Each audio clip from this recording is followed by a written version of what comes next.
we're asked to find the sum of this series. A sum can be found by taking the limit as n goes to infinity of capital S sub n. This is called the nth partial sum. It's a partial sum because you actually stop at n. It's the sum of the first n terms.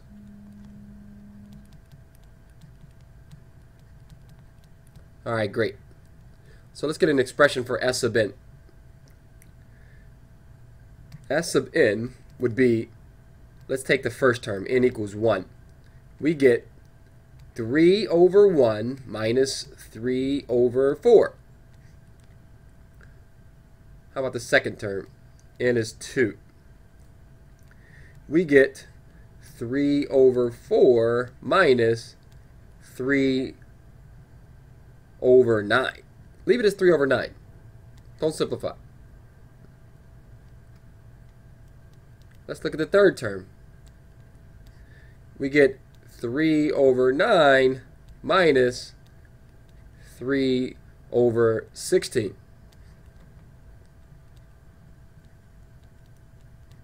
And then we get 3 over 16 minus 3 over 25, and so on. This continues on, and you stop at n. So that'll be 3 over n squared minus 3 over n plus 1 quantity squared. That's your last term. Now let's check out the cancellation.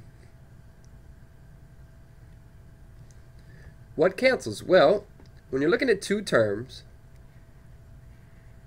n equals 1 and n equals 2 to start out with, the two middle terms cancel. So anytime you go look at two terms, your two middle terms should cancel.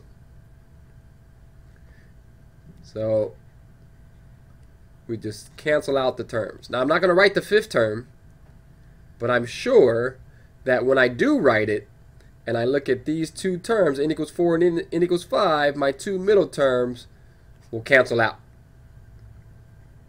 What I have to do is keep track of what cancels and what survives. I have to know what happens at the end, though. And so what I actually need is a term or two before this last term. Right before n equals n, we have n equals n minus 1. Okay, that'll look like 3 over the quantity of n minus 1 squared minus 3 over n squared, because the minus 1 and the plus 1 cancel out. There's other terms before this, but anytime you go to pair up two terms, it'll always be that the two middle terms will cancel out. Now, I don't have the term that's written right before this, but when I go to pair these two guys up, I'm sure that the 3 over n minus 1 quantity squared will cancel with what's before it. And everything that's in the middle will collapse. Although I never wrote those terms, I'm confident that they collapse. And what I have to do is figure out what's left over.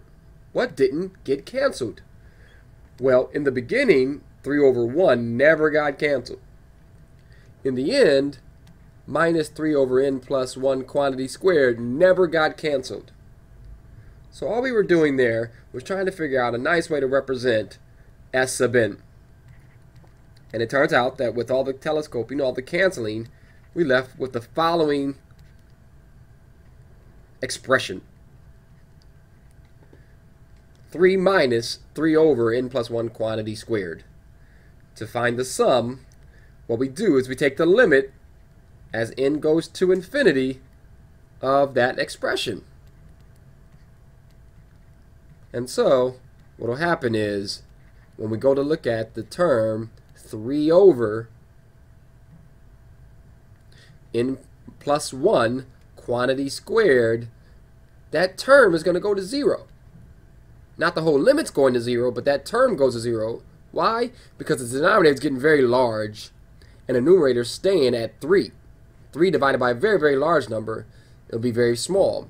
the larger the number gets, the smaller the fraction will get. And so the total limit then will be, and so the total answer would be 3. And this is the answer to our question.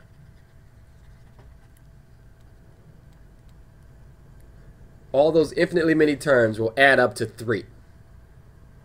Very good.